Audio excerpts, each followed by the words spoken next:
Assalamualaikum, selamat datang di channelnya Poppy Novita.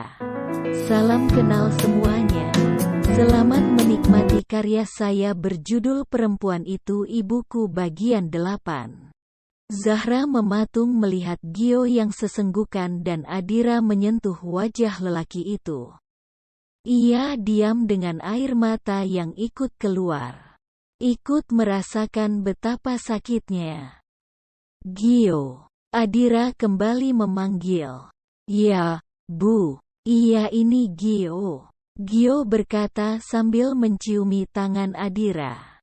Mana Gio? Pertanyaan Adira membuat Gio sadar jika yang dicari ibunya adalah Gio kecil. Ia sempat terharu ketika ibunya memanggilnya. Ia sempat berharap ibunya mengenalinya. Hanya saja, ia seperti kembali ditampar kenyataan bahwa sang ibu masih belum sadar. Gio mana? Adira kembali bertanya. Gio di sini, Bu. Gio di sini. Mana Gio? Suruh dia tidur. Sudah malam. Gio semakin berurai air mata, tapi buru-buru ia menghapusnya lagi. Menarik napas panjang dan mengembuskannya perlahan. Menyentuh lembut wajah sang ibu dan berkata, "Iya nanti Gio tidur. Sekarang ibu tidur dulu, ya?" Suruh Gio tidur. Suara Adira melemah.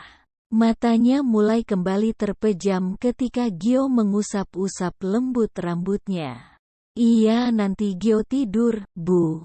Gio berucap pelan dan masih terus mengusap-usap rambut Adira. Kopinya, Mas. Zahra mendekat ketika melihat Adira sudah mulai terlelap.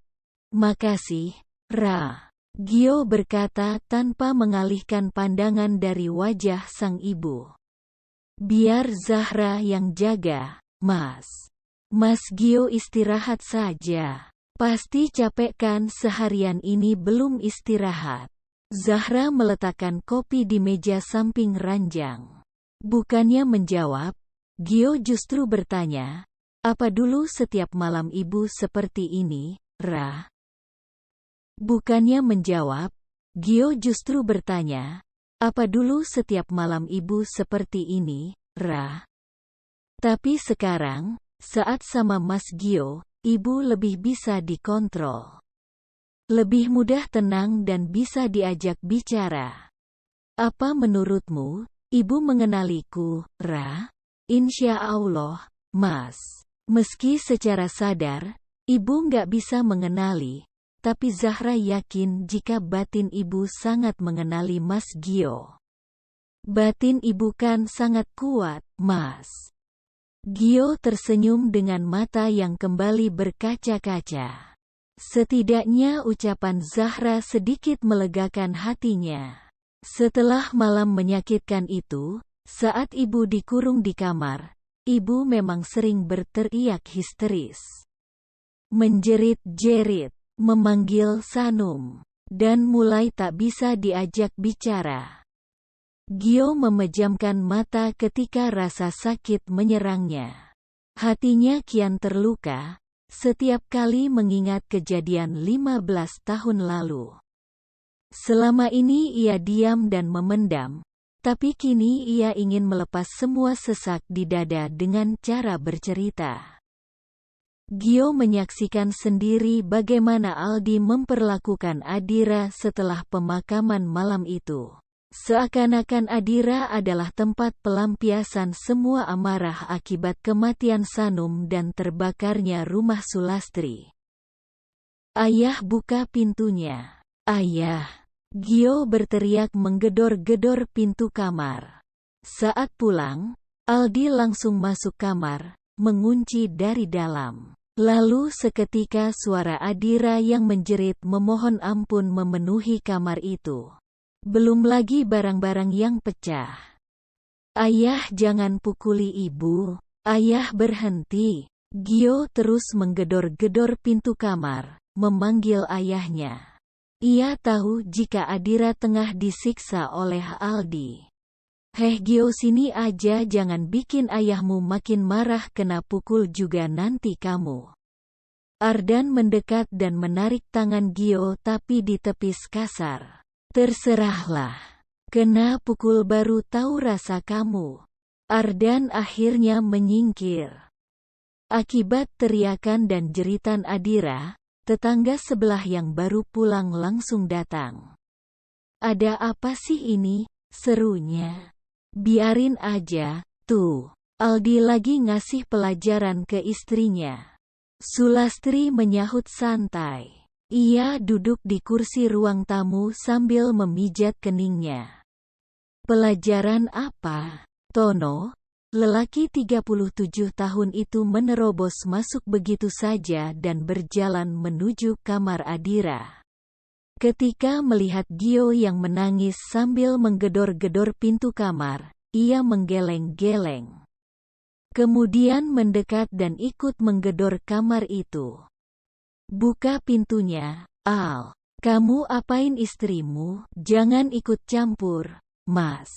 Ardan yang menjawab memperingatkan. "Kamu itu juga goblok. Kalau sampai Adira mati, kamu mau lihat Masmu di penjara? Bukan urusanku," sahut Ardan tak acuh dan meninggalkan tempat itu berjalan keluar. "Woi, Aldi," teriak Tono. "Cepat buka pintu atau ku telepon polisi sekarang juga."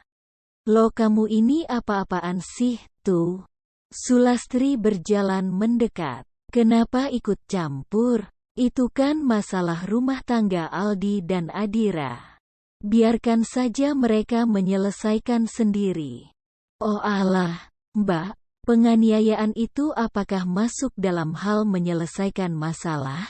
Ini kalau aku lapor polisi, bisa dipenjara lo anakmu." Tono menantang dengan kedua tangan berkacak pinggang. "Lo lapor saja sana. Biar sekalian Adira dipenjara karena membunuh anaknya." "Membunuh anaknya?" Tono tertawa. "Tadi aku dengar cerita dari Mbak Yuli kalau Adira utang susu buat anaknya. Anaknya kelaparan. Jadi, serius ini mau lapor polisi, biar diusut penyebabnya. Bagus malah supaya Aldi ditahan dengan beberapa kasus. Kasus menelantarkan anak dan istri lalu kasus penganiayaan. Gimana? Jangan macam-macam kamu." Sulastri masih saja keras dan tak merasa bersalah. "Kamu lupa kalau bukan karena suamiku yang membantu membiayai pengobatan ibumu dulu, pasti ibumu sudah meninggal." "Lupa? Hah, amit-amit jabang bayi, Mbak Yu." Tono meludah. "Aku utang ya dulu, dan sudah kulunasi semuanya. Kenapa masih diungkit? Supaya kamu sadar siapa yang bantuin kamu saat kamu susah dulu. Yang bantuin aku itu Mas Yasman, bukan sampean." Sulastri sudah hendak membantah lagi tapi pintu kamar terbuka dengan cara kasar. Aldi keluar kamar dengan muka merah padam dan berjalan begitu saja melewati Sulastri dan Tono yang bertengkar. Lelaki itu berjalan keluar lalu pergi menggunakan motor. "Ibu." Gio langsung berlari masuk ke kamar, tak menghiraukan Sulastri dan Tono. Keadaan kamar sungguh memprihatinkan. Sangat berantakan dengan barang-barang berserakan. Tubuh Adira bergetar. Duduk di pojokan sambil memeluk tubuhnya sendiri sambil sesenggukan. Pakaiannya sobek sana-sini. Pipinya terlihat lebam. Sudut bibirnya berdarah. "Ibu." Gio menghambur memeluk ibunya. Ikut menangis. Dingin, lirih Adira. Gio langsung menarik tubuhnya, lalu mengambil selimut dan menutupi tubuh Adira. Kemudian kembali memeluknya masih dengan sesenggukan. Cerita Gio terinterupsi oleh dering ponselnya. Ia mengusap matanya yang basah lalu mengambil ponsel di saku celana. Menatap layar dengan tatapan nyalang. "Siapa, Mas?" tanya Zahra penasaran meski ia bisa menebak siapa yang menelepon. "Ayah," jawab Gio malas kemudian meletakkan ponsel begitu saja di meja samping ranjang. "Nggak mau coba ngangkat? Siapa tahu penting." "Nggak, ayah cuma minta aku pulang." Sepertinya ayahnya Mas Gio kangen. "Mas Gio sudah hampir setahun nggak pulang, kan?" Gio tertawa penuh ironi. "Kangen? Biarkan saja. Aku malas menemuinya." Zahra diam dan tak berani mengatakan apa-apa lagi. Sebuah pesan masuk ketika dering panggilan berhenti. Gio dengan malas mengambil ponselnya dan melihat isi pesan dari ayahnya itu. "Gio, tolong usahakan pulang. Ayah mohon. Eyangmu masuk rumah sakit dan nyariin kamu." Bersambung.